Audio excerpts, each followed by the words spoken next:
Or should we put you here for example? Computer, I think. Okay. I should. You want to? Yeah, please.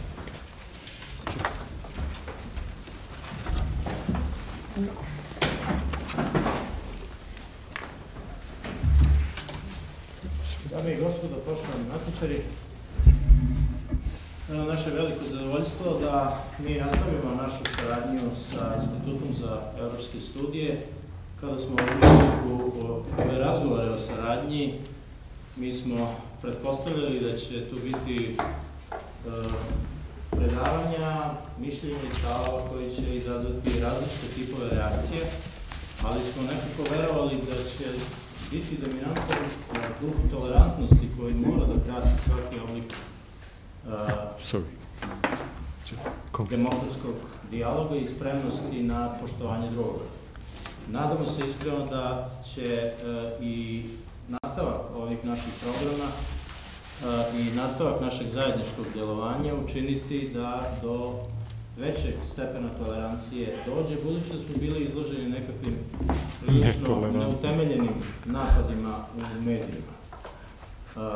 Što znači da bi trebalo, čini mi se, na ovakvim skupovima u kojima možemo da čujemo i stavove sa kojima se možda i ne slažemo, ali bar da odnegujemo takvu jednu demokratsku kulturu u kojoj ćemo biti u stanju da mirno saslušamo argumentaciju ona iza koje mi možda ne stojimo, ali o kojoj argumentaciji možemo ozbiljno da razmislimo.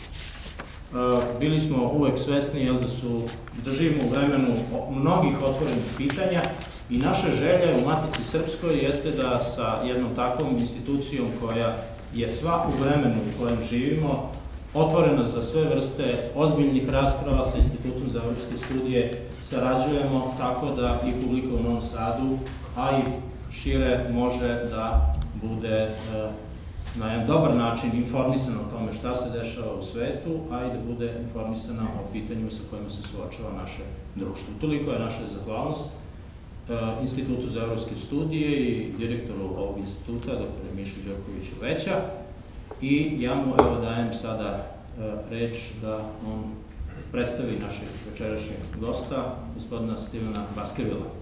Mr. Baskervil, I hope you will enjoy your time here in Matica srpska, in Novi Sad, in Vojvodina, in Serbia, and I hope that your memories from Serbia will be very, very pleasant for you. Well, thank you. I must say they already are. Thank you very much. I will briefly present you and so. Poštovani prijatelji, uvažene kolege, dobroveče.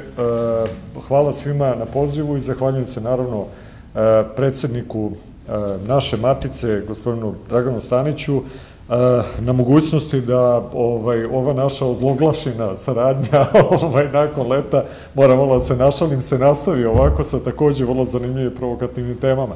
I ja se jedino bojim da on svaki put sad kad mi budemo gostovali će morati da unapred se ogradi i ukaže na potrebu za tolerancijom. Moram da se našalim malo, mislim da šalu na stranu, znači mnogi od vas znaju da referiram na letošnju dvomesečni besplatni publicitet koji smo dobili nakon što smo ugostili gospodu Jongena i Kubičeka. Koliko smo bili zanimljivi, dakle, prosto moram da skrenem pažnju, recimo da, ne znam da li su neki od vas čuli, 1. oktobra ove godine New York Times je objavio sa narečenim Gecom Kubičekom intervju, pa ja ne znam, ne jedno 2-3 strane, nisam video sam samo elektronsko izdanje.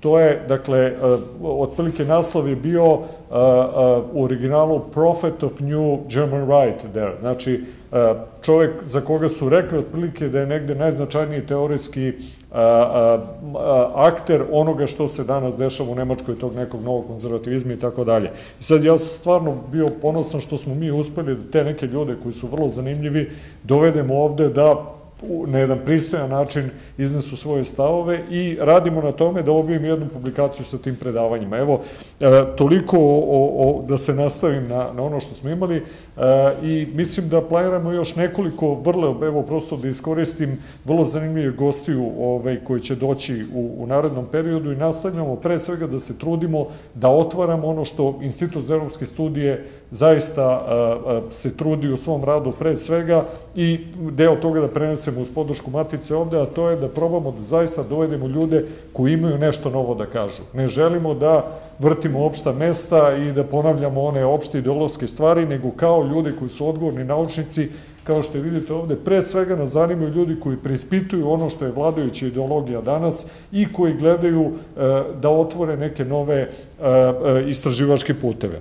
Evo, probat ću kratko da vam predstavim našeg večerašnjeg gosta i da objasnim kako smo došli uopšte do njega i do ovih tema koje su izuzetno zanimljive. Dakle, pre nekih, najpre, evo, hoću da se zahvalim, ja sam ovde u ime Instituta za evropske studije, tu je i moj kolega Aleksandar Gajić, koga kao što znate naš novosadski deo ovde, i da pozdravim i kolegu Nikolu Marinkovića, urednika izdavačke kuće Catena Mundi, jer je ovo dovođenje profesora Baskervila jedan zajednički poduhvat Instituta za evropske studije, Catene Mundi kao izdavačke kuće koja je svojevremeno objavila ovu knjižicu, ovaj produženi esej gospodina Baskervila i Centra za, odnosno Saveza za promociju porodica i rađanja, dakle gospodina Bojana Cakića i njegovih saradnika. Moram da kažem da su se pridružile ovom i razne udruženja, recimo udruženja ugroženih očeva, dakle i tako dalje, tako da smo stvarno, juče smo bili u Beogradskoj advokatskoj komori koja je vrlo zainteresovana za rezultate rada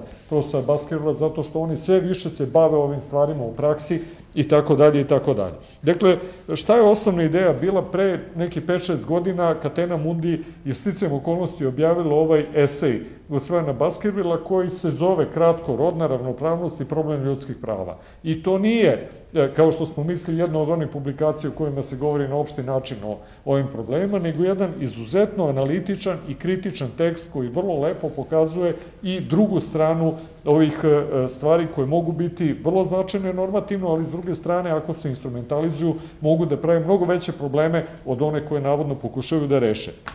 Mene je to podstaklo da probam da istražim ko je čovjek koji je napisao ovu izuzetno vrednu knjigu i tako sam došao do ove zaista fascinantne knjige koju bi trebalo prevesti ovde i razmišljamo kako da to napravimo. Knjiga se zove Taken into Custody ili u srpskom da prevedem znači stavljen pod starateljstvo na neki način. U podnaslovu to je Rat protiv očeva, braka i porodice kao institucije. Knjiga je objavljena 2007. godine, dakle pre 10 godina. Gospodin Baskervil je čovjek koji se bavio političkom naukom, političkom teorijom, međunarodnim odnosima, kad je na svom ličnom slučaju osetio kako izgleda ova cela industrija razvoda, to je jedan termin koji on koristi, onda je počeo to da izučava i otkrio jednu potpunu Pandorinu kutiju u kojoj se upravo preko takozvanih porodičnih sudeva, postoje sudovi posebni za porodične sporove s američkim državama, najradikalnije gaze osnovlja ljudska prava određenih grupa ljudi. I ovde je sakupio neki zaista fantastičan materijal koji govori o zakonima koji se donose, o tome kako se krše raznorazna prava, pre svega očeva, ali i drugih delova porodice, kako funkcioniše jedna cela industrija razvoda, dakle kad se uđe u taj sistem da se donose zakoni koji omogućuju sudijama, ekspertima, savetnicima, advokatima i drugima da zarađuju ogromne količine novca i da reprodukuju jedno društvo u kome ima sve više razvedenih roditelja, u kome deca sve teže žive i tako dalje i tako dalje. Ono što nas je najviše šokiralo, to je što smo videli da ti isti zakoni i isti modeli ponašanja dolaze kod nas. I bukvalno to je recimo ovaj zakon, takozvani zakon o sprečavanju nasilja u porodici koji je donet prošle godine, koji je od ove godine u upotrebi, bukvalno je prepisan i sve te vanredne mere, uključujući ona čuvena ili ozloglašena, da odmah se reaguje po prijavi i da se izbacuje optuženi propisani član porodici, iako ne postoje nikakva dokazi, u 48 sati, pa onda još na mesec dana. To su bukvalno zakoni koji su prepisani odavde, dakle, i koji na isti način se primenjuju. Dakle, sve ono što je on pričao ovde, pre 10 godina videli smo kako, nažalost, stiže kod nas, a da mi nemamo čak ni elementarnu svest o tome. Tad smo počeli da razmišljamo o mogućnosti da profesora dovedemo ovde i da nam predstavi to svoje znanje i tokom ova 3 dana smo puno slušali o tome, bit će dostupno sve na YouTube-u, moćete da oni koji nisu bili da vide to. Dakle, prekjuče smo imali prvo to njegovo predavanje koje se bavilo pre svega problemom rodne ravnopravnosti i problema koje ona stvara u društvu. Jedan od povoda je činjenica da je kod nas u proceduri izuzetno problematičan nacrt zakona o rodnoj ravnopravnosti, dakle, koji uvodi neke izuzetno problematične mere kao što su drakonske kazne. Možda ste čuli da onaj ko ne koristi takozvani rodno senzitivan jezik, dakle da govori filologinja, rudarkinja ili kako već to ide, će plaćati kazne do 1.000.000 dinara ukoliko se taj zakon usvoji. Da, ukoliko, na primer, se donese zakon, bit će u obavezi da, na primer, bude zaposleno u, ne znam, u pedagoškoj akademiji da se prima 50%, da 50% vaspitačica, odnosno sad vaspitača budu muškarci, verovatno da 50% rudara budu žene i tako dalje i tako dalje. Mislim, to zaista stoji sve u tom nacrtu zakona. Dakle, profesor Baskervil je govorio o tome jer to su teme koje obrađuju u ovoj novoj knjizi koja se nedavno pojavila i čiju argumentaciju će on večeras pre svega predstaviti. Knjiga se zove Nova politika seksa, odnosno nove politike seksa ili polnosti, u podnaslovnu seksualna revolucija, građanske slobode i porast ili rast vladine moći. Ja još nisam imao prilike, evo ovo je novo sada, zahvaljujući profesoru Baskervilu smo ovo dobili, međutim iz onog drafta koji imam poslao, koji će večeras pričati, videli smo da je to jedno vrlo ozbiljno istraživanje svih ovih pojmova, na primjer vidjet ćete kako izgleda pojam onog sexual harassment ili seksualnog uznemiravanja, kad se on pojavljuje, kako se uvodi u sistem, kako se donose zakoni i tako dalje i tako dalje. I on je prosto probao da analizira šta su savremene ideologije, radikalne ideologije, kakve one probleme prave, šta sve stoji iza ovih novih politika seksa i seksualnosti koje, kao što znate, stižu kod nas i tako dalje i tako dalje. Juče smo imali odličan seminar o politikama razvoda. Dakle, uzeli smo razvod kao jedan ozbiljan, sve veći politički problem i imali smo mogućnosti da zaista razmatramo u kojoj meri je to postalo politizacija. Dakle, razvod koji je ranije bio jedna vrsta društvene patologije, danas imate ideologije koje kažu da je razvod, recimo feministička ideologija koja uglavnom stoji iza naših porodičnih zakona, po kojoj je razvod jedna jako dobra stvar. Jer oni kažu da ona time oslobađa pre svega žene, ali i sve ljude okova zajedničkog života, patrijarhalnosti, dakle, osobe koje su protiv braka pišu porodične zakone u Srbiji. Dakle, a to je isti model koji profesor analizira u svojoj knjizi, nije to ništa novo kod nas. Evo samo jednu stvar da znate, organizacija koja se zove Autonomni ženski centar, dakle jedna feministička i prolezbijska organizacija, dakle zvanično to stoji organizacije koje sarađuju, je i zvanično glavna, dakle, ne samo što je pisala ovaj zakon o sprečavanju nasilja, nego i ona ovlašćenja od državnih organa i policija, društveni, socijalni radnici i svi advokati uključeni, dakle, u ceo ovaj vrlo kontroverzan proces, upućeni su da kad imaju problema oko tumačenja zakona i nerazumevanja, treba da se jave Autonomnom ženskom centru kao organizaciji koja je zadužena, pazite, za interpretaciju zakona ove države. Dakle, evo samo jedan primer da govorimo o vrlo konkretnim stvarima kako dolazimo u situaciju da faktički prostorom porodičnog zakonodavstva vladaju grupe i osobe koje su protiv egzistencije same institucije porodice. Dakle, sve ovo je bio osnova da gomilu ovih vrlo problematičnih i za nas nejasnih pitanja imamo zaista vodećeg eksperta, jer mnogi u Americi, recimo Paul Craig Roberts smatra s pravom profesora Baskervila za vodeći autoritet u pitanjima razvoda, porodičnih sudova i tako dalje i tako dalje. Elem, oduzeo sam mnogo više vremena nego što sam planirao. Hvala vam svima i verujem da ćete biti više nego zadovoljni ovime što ćemo moći da čujemo od profesora, posle toga ide debata i mi smo uživali ova 2 dana zaista u onome što smo čuli, nadam se da će to biti slučaj i vam. Hvala vam u svakom slučaju, profesor Baskervil, please, the floor is yours. Well, thank you very much, gentlemen. It's always a pleasure to be in Central Europe, and I'm especially gratified to have the opportunity to speak in this very distinguished venue. I'd like to thank especially Professor Stanic for the invitation to speak here today, and Dr. Jurkovic for his help in arranging this entire visit and this week of lectures. I would like to speak to you today about some matters that some of you may know well, but I'd like to connect them to other matters that may not be in your purview, on your radar screen, because my purpose is to provide a larger context for what you may be reading nowadays in the newspapers.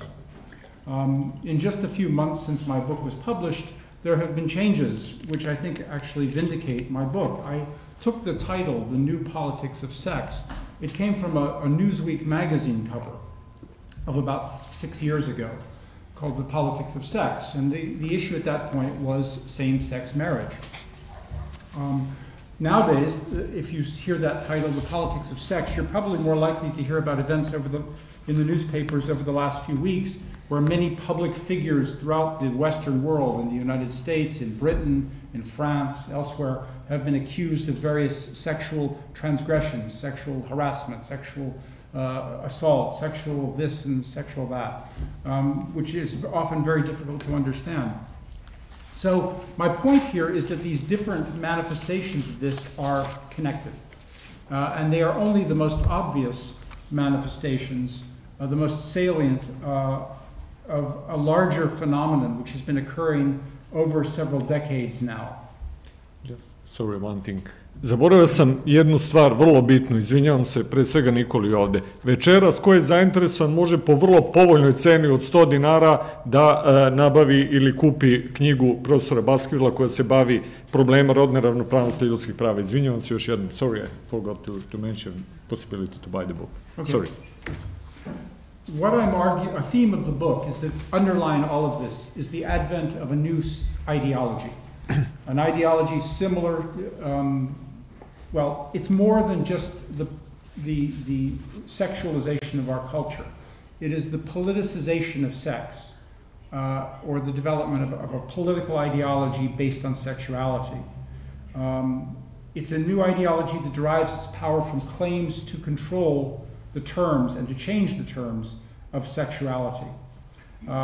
This is involved, this is the cutting edge, the vanguard of left-wing politics today, but it has been remarkably slow.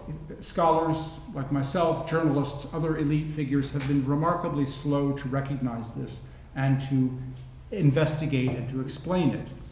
It's much more than sexual freedom. The ubiquitous demands for power and empowerment reveal that what's happening today is a new ideology. By that I mean similar to the older ideologies of socialism, fascism, Nazism, Islamism. But unlike the previous ideologies, this one uses sexual leverage as its main currency. One scholar, sympathetic one, terms this the ideology of the erotic, and claims that the old term of social justice, which was used by socialists and other radicals, is now being replaced by the concept of erotic justice. And what follows here on the screen, I think, are some quotations. Some of the language that we hear comes very much out of the old milieu of socialism and communism and fascism. We hear that sex is always political. This is a quotation. That some are perpetrating sexual oppression, that others are being denied their sexual rights, that we need to have movements of resistance for sexual citizenship, sexual self-determination, that these rights are or should be protected by the state, that there are sexual oppressors and there are hierarchies of sexual value, such as religion and traditional morality, which is similar, we are told, to racism. So what we need now is a more radical sexual politics which will end this oppression and created what some are calling a new cultural revolution. This is old language. We've heard this we've heard this in socialism, in Bolshevism, in Maoism, in Leninism, in fascism. But the grievances are new. The grievances have been updated. But underlying it all is the same demand for unrestricted freedom, for revenge, for expressions of resentment. These are the emotions that are coming out here. The anger, the resentment, the open-ended demand for freedom without any limit, and the corollary, the demand to punish people who it is claimed are our oppressors. Underlying this is a desire to rebel, to overthrow the existing system, the existing order, and to create a new order with a new group of people in charge who will punish those who have oppressed them. This language is not limited anymore to marginal extremists. This language of sexual liberation, sexual resentment, pervades most of our social and political institutions. The media, the universities, the schools, charities and foundations, medicine, corporations, judiciaries, churches even, governments, and international organizations like the United Nations and the European Union. All of these have become saturated with this kind of language of sexuality, sexual freedom, and sexual resentment, with very little challenge, very little opposition. And in fact, it's almost that you cannot challenge it. It's almost an immunity from challenge and from questioning, as if it's off limits to criticism.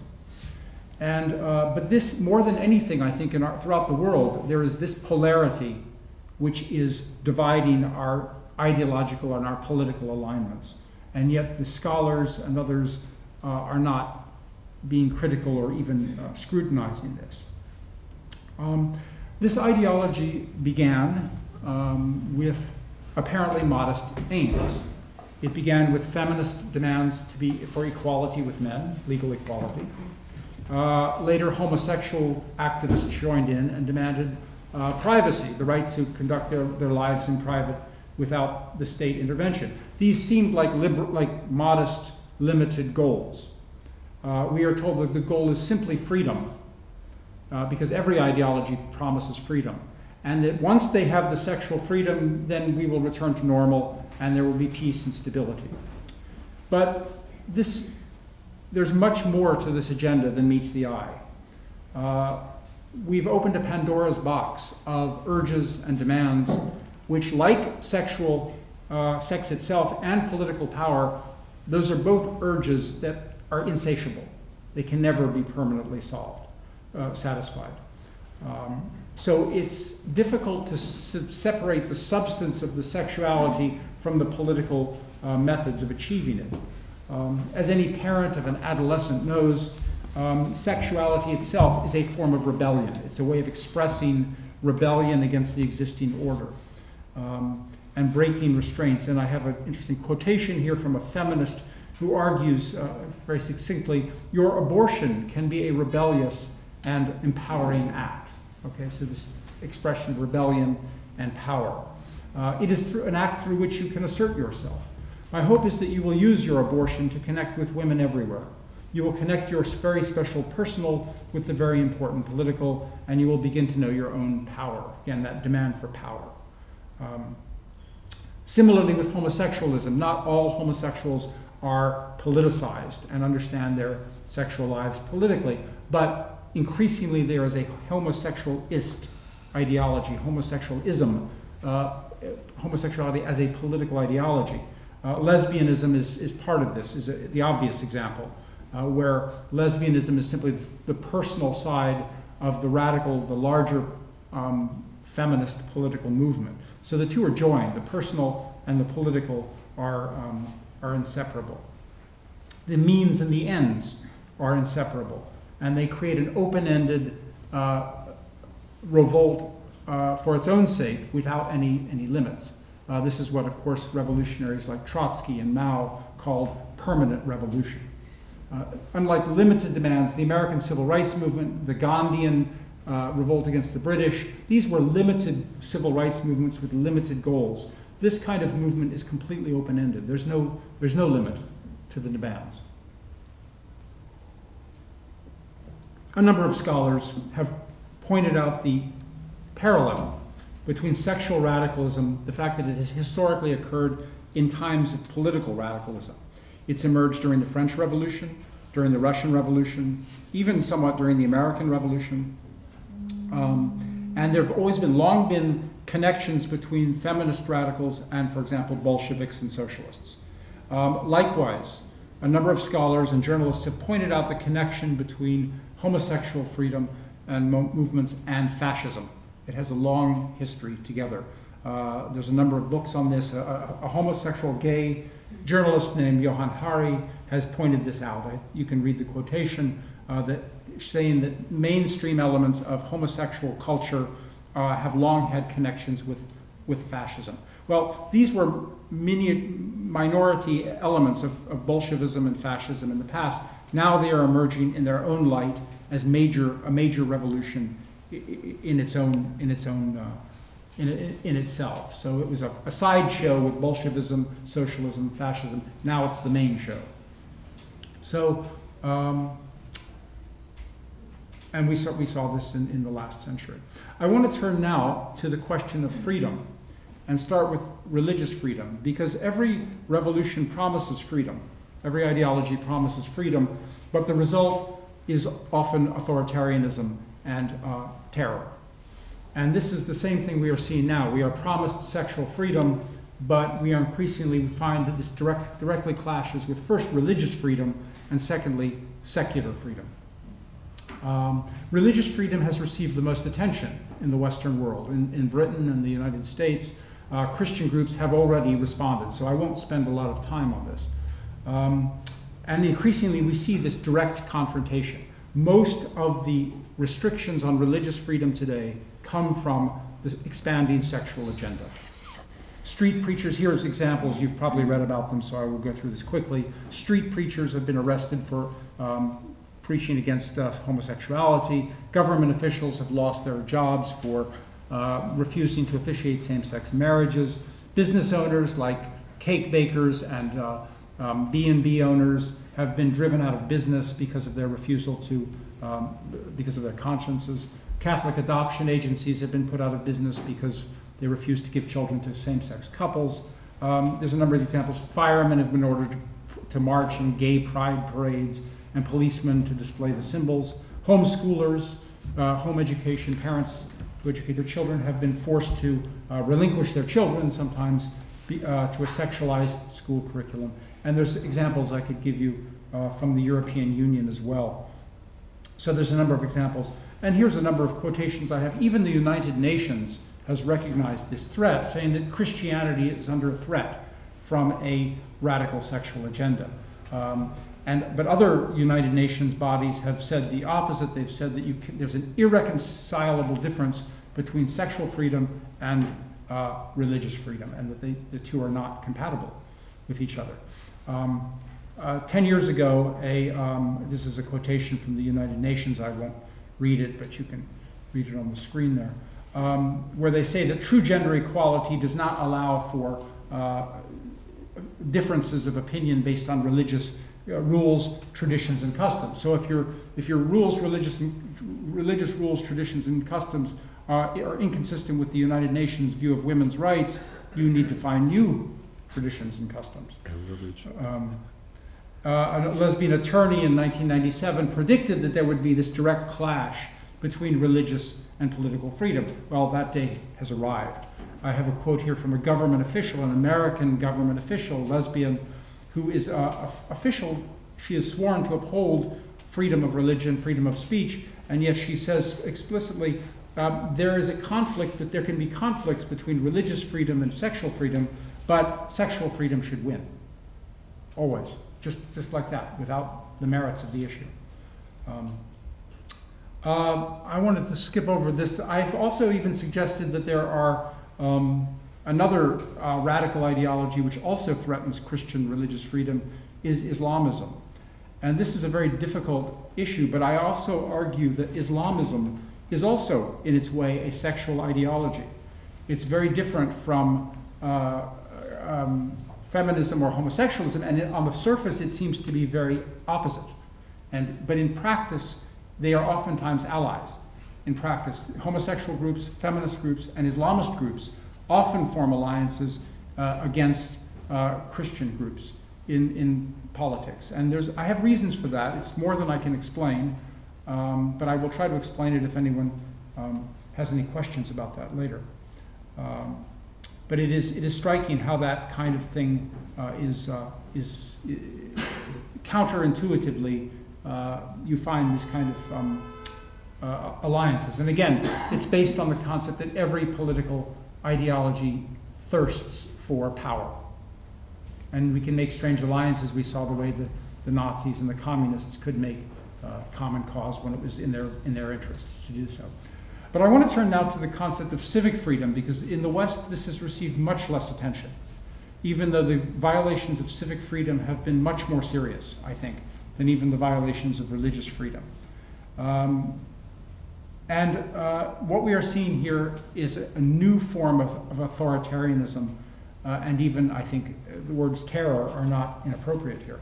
And a good example of this, which you probably know if you're familiar with the work of Dr. Jurkovic, is probably the most repressive government machinery ever created, at least in the English-speaking democracies, is the divorce machinery. And it's not it's here in Europe. It's not yet reached that stage. But in the United States, and especially in Canada, and in Britain somewhat, the divorce machinery has become extremely authoritarian and repressive. It's become a machinery for dismembering families, for seizing control of people's private lives, for criminalizing fathers especially, but sometimes mothers. It's not very often understood that divorce is an ideologically based phenomenon. People think divorce just happened spontaneously. It did not. The divorce laws, the so-called no-fault divorce laws, were written by the feminists back in the 1940s, by the feminist bar associations. They were writing these laws. It took them several decades to get them enacted in California and elsewhere. But they were the ones that wrote the laws, and they are still pushing them today in the global South. It is the feminist group, so it is not a spontaneous social phenomenon. It is a direct, intentional design of the radical feminist organizations to bring the gender war into every household in the Western world, and every household in the world in many ways. In the United States now, as a result of divorce, and Canada as well, fathers are routinely deprived of not only their children, their homes, their property and assets and savings, but even their freedom. They are incarcerated routinely without trial for various infractions without actually even being charged with any crime. So it's extremely repressive. And even more than that, again, I can explain why fathers are incarcerated for seeing their children when they're not authorized to do so, and they are incarcerated if they cannot or do not or cannot, for whatever reason, pay the astronomical sums of child support, which may actually exceed their income. So it has become a system of plunder. It's become a system of looting fathers, and by the by the bar associations and by the others who are part of this divorce machinery. The other thing about the divorce machinery that's impossible to overestimate is how it has poisoned basic legal principles throughout the world. I mean, the basic common law principles that you have a right to be left alone if you haven't done anything wrong is violated. The very concept of no-fault justice is a contradiction in terms. It's an oxymoron. The idea that contracts must be honored is directly violated by no-fault divorce laws. So it's poisoning our judicial principles across the board, all through. And I can show you, again, in the European Union, where new directives, which are violating people's civil rights, have their origins in Anglo-American divorce law. They're taking the principles from Anglo-American divorce law and they're implementing it in other areas of family policy in ways of confiscating children, incarcerating people without trial, and bringing charges that are impossible to defend oneself against.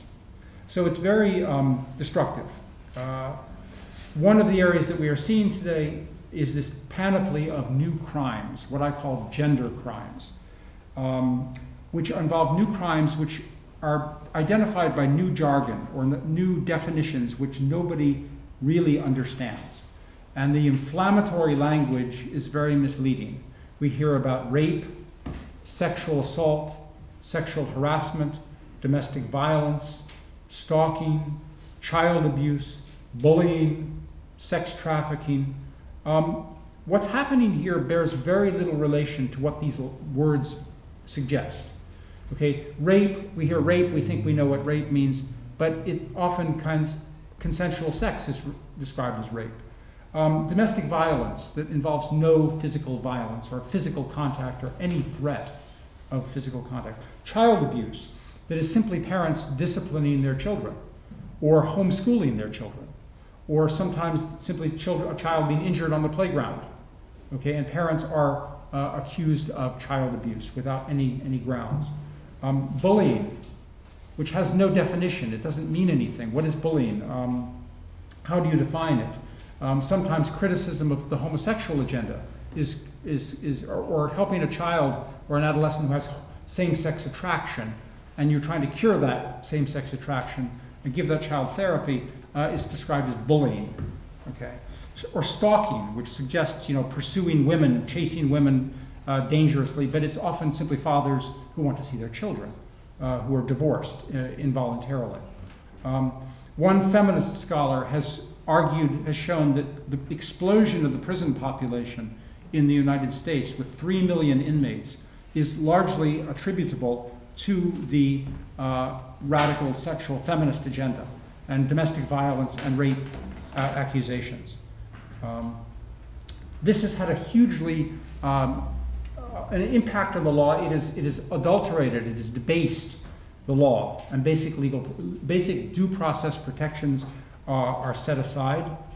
These crimes have no firm or concrete definition. They can be stretched to mean anything. They can be sexual harassment. What does it mean? It can mean anything.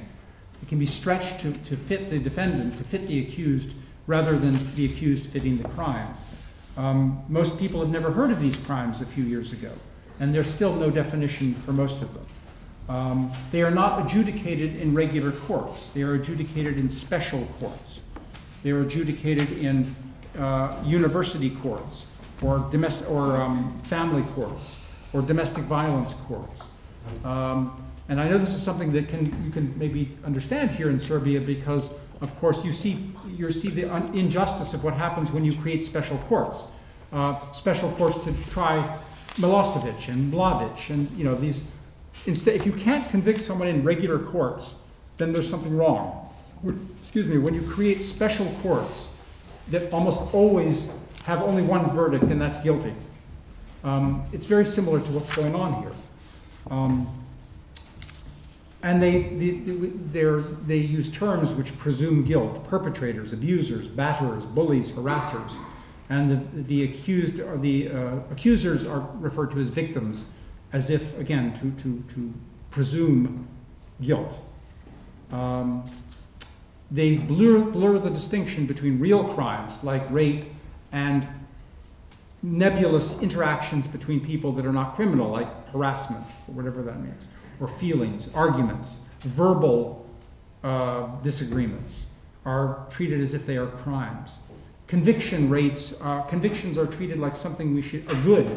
It's good to have many convictions, even aside from the merits of the case. They have paid witnesses that testify against the accused, even though they have no first-hand knowledge of the supposed crime.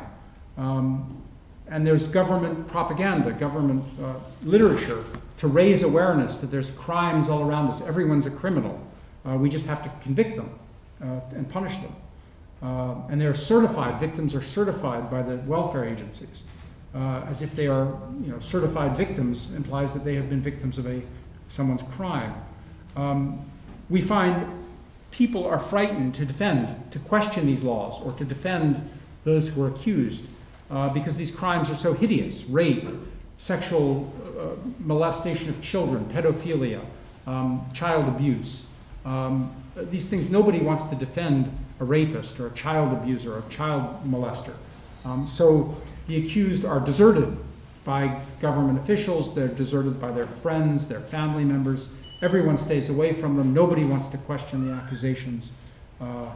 So there's it becomes a witch hunt, a classic witch hunt. The accusations become the stuff, the ammunition in political vendettas. If you have an enemy, accuse them of sexual harassment, accuse them of sexual this or sexual that. We saw this in the Cultural Revolution in China. You know, accuse someone else before they accuse you. The best defense is an offense. This is very, very common, and this is what is happening. So it's not just feminists who do this, it's also even conservatives do it against radicals. Everyone joins in the game because the only way to survive is to accuse someone else first. Well,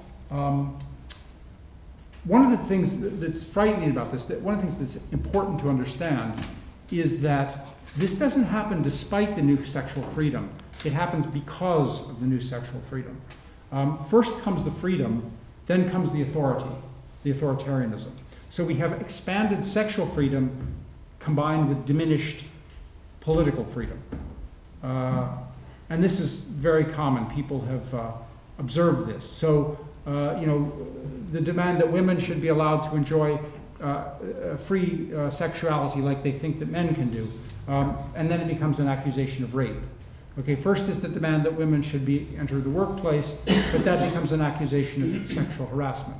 There's a demand for freedom from marriage, so we have freedom for easy divorce, a freedom. Let's have the freedom to easy divorce, but then it becomes accusations about that the father has abandoned the family and that he needs to be punished for abandoning the family with incarceration.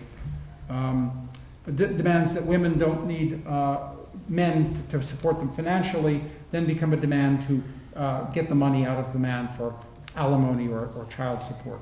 Assertions that women don't need men for protection, it become demands to punish men for various forms of so-called violence against women.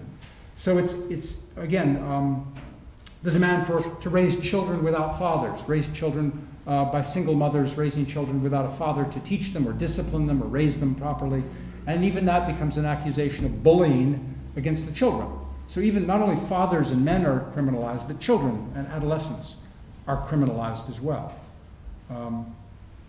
And of course, the homosexual activists have borrowed these techniques and are also using similar methods. They want to be free to have parades and to display their homosexuality in public, but then they want to punish anyone who raises an objection, you know, anyone who interferes with the pride or you know, the feelings. So you know, this is there's other examples I could give. There's a number of examples I could give on this. So again, you start out by the demand for some sexual freedom becomes a demand for some kind of authoritarian punishment. This is interesting, and some people, a fellow scholar of mine, he says this. He says, utopians actually create the problems they claim to be solving. Okay? They adroitly turn the social problems they cause into justifications for yet more power. So in each case, what you have is the individual's right to exercise a new freedom without restriction becomes by a sleight of hand, it becomes a demand to punish. And this is the logic, I think, that transformed in the French Revolution, for example. You start with the rights of man, you end with the reign of terror. Right? And here's the quote from Saint-Just, Antoine de Saint-Just in the Revolution. He said, no freedom for the enemies of freedom. And I can't help resist here because I'm sorry, I have to take a brief digression here and talk about two of my favorite quotes from, what did I do with them here? Milovan. He said this in his, but I don't see my file. Oh dear, have I lost it again? Here it is. He said this very succinctly about communism. He said everything, come on, open up, here we go. He said everything happened in the USSR and other communist countries differently from what the leaders anticipated. Okay? They expected the state would wither away, democracy would be strengthened, the reverse happened. They expected an improvement in the standard of living declined. They expected, you know, this and that. Everything that happened, it happened the opposite. I have to translate that because they don't have Oh, it's not on the screen. I have to, okay. Pošto je ovo dodatak jedan, ne ovaj dodatak, nego, dakle, citira Milovana Đilasa, dakle, koji je nama poznat dobro i svakako je on najboljih svedoka toga šta je komunizam zaista bio. I on kaže da sve ovo što iznosi ovde, dakle, jedna vrsta novog istog, dakle, modela u kome se kreće od utopije, a završava sa terorom i daje taj dobar primer iz poznate knjige Milovana Đilasa Novi klasa u kojoj kaže da je komunistička revolucija završila u ime, dakle, završila sa svim onim suprotnim od onoga što je pričalo. Dakle, da su, kao što znamo, krenuli da će ukinuti klase, a da su zapravo završili sa diktaturom jedne klase. Da su pričali kako će realizovati radnička prava, a da su završili sa time da su radnici živjeli u tiraniji i tako dalje i tako dalje.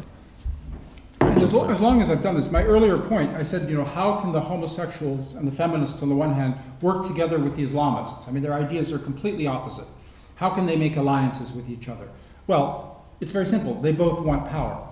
And we saw this again with Hitler and Stalin. And again, Gilas said, there's another lovely line, one of my other favorite lines from Gilas. He said, power is the alpha and omega of contemporary communism.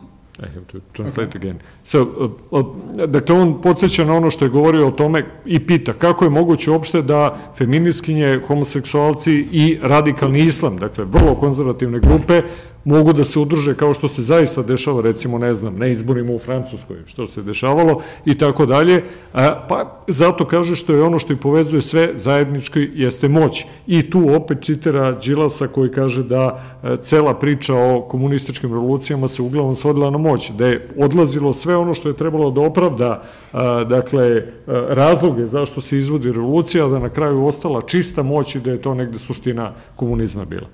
Right, so he said power is the alpha and omega of contemporary communism. Ideas, philosophical principles, moral considerations, the nation, the people, their history, all can be changed and sacrificed, but not power. Dakle, 50. je rekao, sve može da se odbaci i da se ukine. Dakle, ideje, filozofski principi, moralna razmatranja, nacije, ljudi, istorija, vlasništvo i tako dalje, sve može da se žrtvuje i promeni, samo ne može moć i da to ostaje suština svake takve ideologije. So again, this is my argument that this is a true political ideology that we're seeing here, a rerun of Bolshevism and fascism. Again, where did we come from? How did we get here to this? I want to step back maybe a little and talk about this, where we came from, just very briefly, where this growth of power came from. Much of this ideology, as I say, came out of earlier ideologies like the socialism, and fascism and nationalism. I think it came more out of also out of the welfare state. Much of this, the welfare state was the first. It was in many ways the first massive expansion of government power into private family life. And I know this is difficult here in Europe. This is a touchy subject because the welfare state's broadly popular. But we are also seeing, in the United States especially, we see huge numbers of social problems connected with the welfare state. Single-parent homes, the breakdown of the family, virtually all of the social pathologies today come from single-parent homes, whether it's violent crime, substance abuse, single-parent homes, and increasingly now we see in Europe terrorism comes out of welfare communities too, where there's no fathers, where children are raised in single-parent homes. So the welfare state, especially the American version, but I think also eventually the European version, also came out of was the beginning of much of this. The welfare state increasingly in the United States has become a series of gendarmeries. It's not just giving money, it's taking things back, it's giving authority, political power. It's responsible for not only the criminalization of the citizenry, but also the real criminality. So we have the criminalization of innocent citizens, but also real criminality. is also to some extent bred or encouraged by this government-dependent families and communities. Budgets for law enforcement, incarceration, education, healthcare, and so-called social services, the social work industry. All of these are eating up the budgets of every country in Europe, really. The financial crisis of 2008 was largely driven by the welfare expenditures, and they're completely open-ended. There's no obvious place where they will stop. So we are bankrupting the most affluent societies in history, are bankrupting themselves both morally and bankrupting themselves financially as well.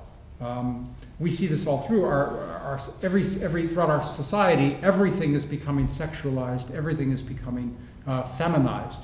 In America, the armed forces, the military, is becoming a huge welfare state, where single parents women join the military so that they can get benefits for children.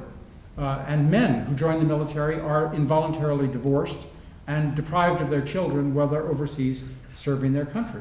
Soldiers are accused of sexual harassment and sexual assault and driven out of the military after years and years of training at the expense of taxpayers.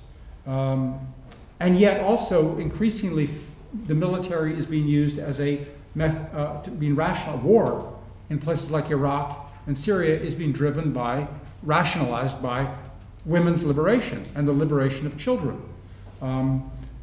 Henry Kissinger chose his words very interestingly. He said, military missions and foreign interventions are now defined as a form of social work. This is happening a lot.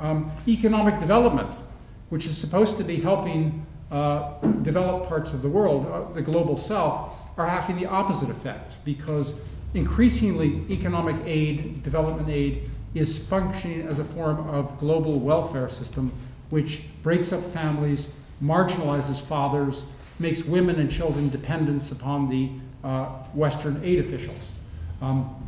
You might not be aware of this, but before 1989, before communism collapsed here and in 91, the dominant ideology in the United Nations, the dominant left-wing ideology in most of the developing country literature was Leninism, Neo-Leninism, Neo-Maoism,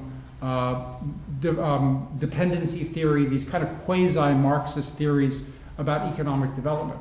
Well, after 1989, Marxism and Leninism, Neo-Leninism became discredited and unfashionable. It was replaced by feminism. And increasingly, it's been also homosexualism. And the result of this is that aid programs at the United Nations and the European Union, they give money to the global south, but this money is always targeted at women. And it's intended to marginalize men and to break up families and to make women into the dependents, into the clients of Western aid officials. So if you follow the history of development in Europe and America, the basic unit of economic production was the family. It was the family that served as the beginning of economic production that led to the Industrial Revolution and the modern world that we know of. So this aid, by breaking families up in the global south, is retarding economic development, not helping it. It's making it worse. It's making Africa, for example, into a massive matriarchy of single-parent homes and turning the men into drug addicts and alcoholics. So it's very, very destructive. I could give you many examples of this. The AIDS epidemic has been feminized and politicized, where the solution, countries like Uganda came up with solutions for AIDS based on fidelity and abstinence and sexual abstinence. And instead, the feminists and the homosexuals came in and they said the solution for AIDS is condom distribution, distributing condoms. And this will solve the AIDS problem. Well, Uganda went from a very low level of AIDS. The AIDS level went down under their abstinence programs. Then, after they adopted this condoms program, the level of AIDS shot upward like this. And Edward Green of the Harvard School of Public Health says this wasted billions of dollars and shouldered aside low-cost, low-tech, community-based, culturally grounded strategies that saved millions of lives. He said it's the greatest avoidable epidemic in history.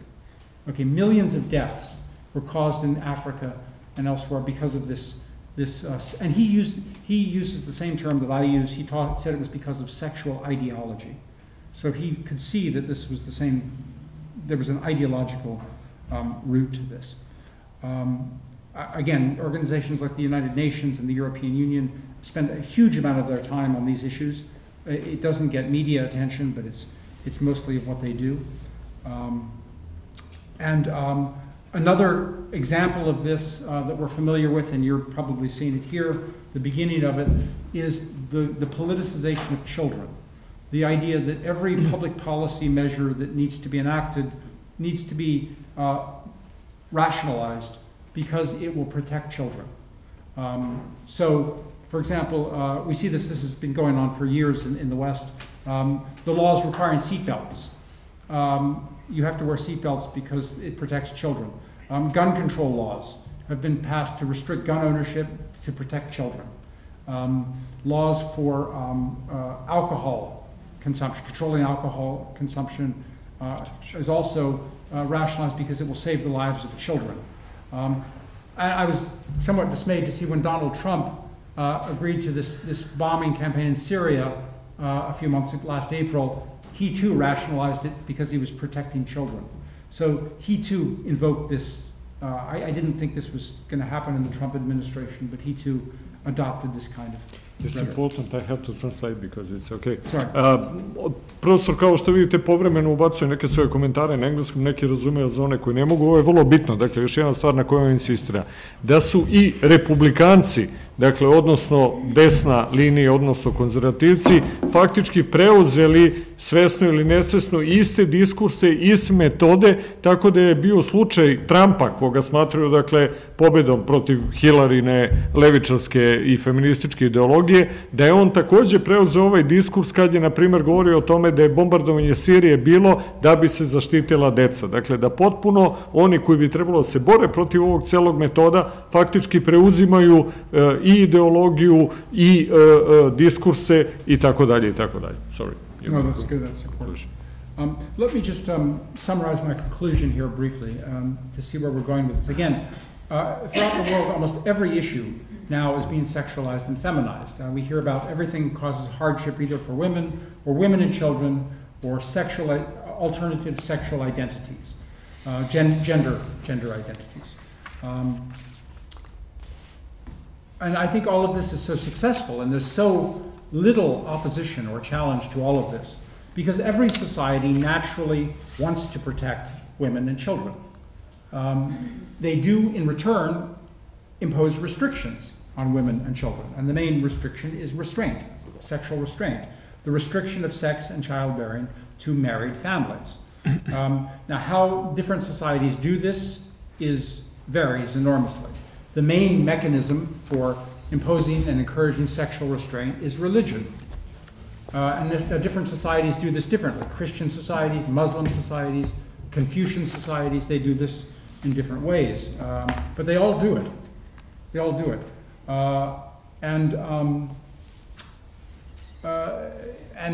So it's not surprising, perhaps, that this is religion and sexual restraint are precisely what we are seeing opposition to from these politicized groups of feminists, adolescents, and homosexuals.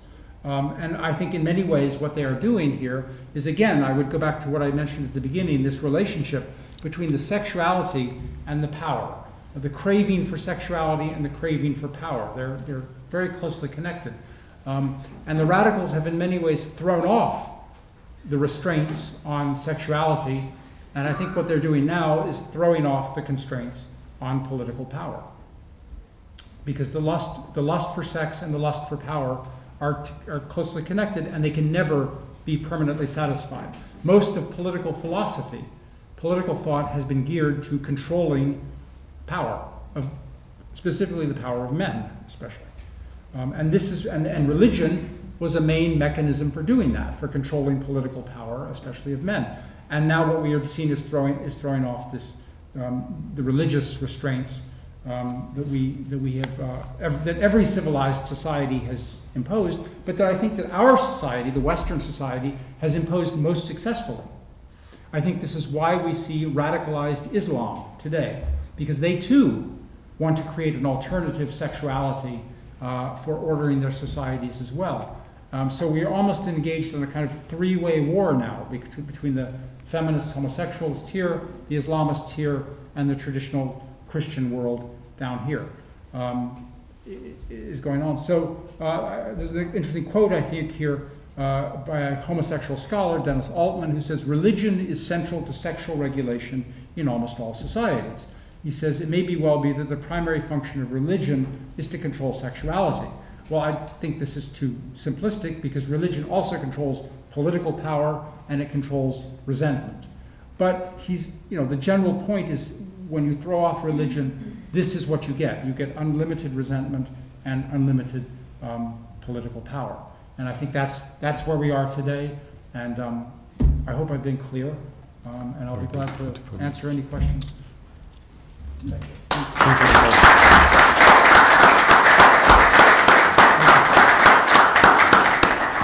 Dakle, kao što su neki od vas videli, profesor imao puno teksta koji je bio kompletno preveden, ali je on probao da to sažme u 45 minuta, pa smo zbog toga, pre svega ljudi iz tehničke službe, danas imali malo više problema, ali mislim da ste mogli da vidite ceo tekst vrlo lepo. I s druge strane, bilo je još neke komentare, ja sam se trudio da prevedem ono što je, mislim, vrlo bitno bilo. U svakom slučaju, hvala mu. Evo sad imamo prostora za pitanje i komentare. Izvolite.